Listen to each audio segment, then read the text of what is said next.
पंचगंगा प्रदूषणमुक्ती 1 मेचे आंदोलन स्थगित. आंदोलन अंकुश.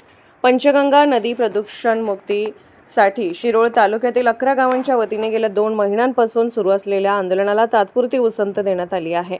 महापालिका व प्रशासनाने सकारात्मक पावले उचलण्यास सुरुवात केल्यामुळे 1 मे रोजी जाहीर केलेले आमरण उपोषण व इचलकरंजी शहराचा पाणीपुरवठा रोखण्याचे आंदोलन सध्या स्थगित करण्याचा निर्णय कुरुंदवाड येथे आंदोलन अंकुशच्या वतीने झालेल्या पत्रकार बैठकीत जाहीर करण्यात आला.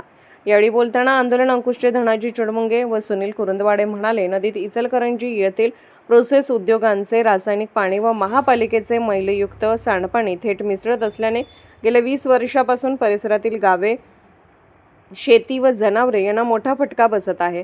पंचगंगा वाचली तरच परिसर वाचेल या भूमिकेतून आंदोलन सुरू करण्यात आले होते.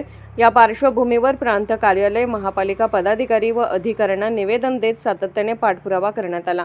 27 एप्रिल रोजी झालेल्या बैठकीत महापालिकेने काळ्या ओढ्यावर व लक्ष्मी ओढ्यावर पक्का सिमेंट काँक्रीटचा बांध घालण्याची जबाबदारी स्वीकारली. तसेच काही काळासाठी प्रोसेस उद्योग बंद ठेवण्याचा निर्णय घेण्यात आला असून प्रदूषणमुक्तीसाठी स्वतंत्र समितीही स्थापन करण्यात आली आहे. बैठकीनंतर काळ्या ओढ्यावर बांधकामाला सुरुवात झाली असून मैल खड्डा येथील 20 MLD क्षमतेचा STP प्रकल्प पुन्हा सुरू करण्यात आला आहे. समितीने काम सुरू केले असून पहिल्याच दिवशी प्रक्रिया केलेले पाणी शेतीऐवजी ओढ्यातून नदीत सोडले जात असल्याचे निदर्शनास आणून दिले.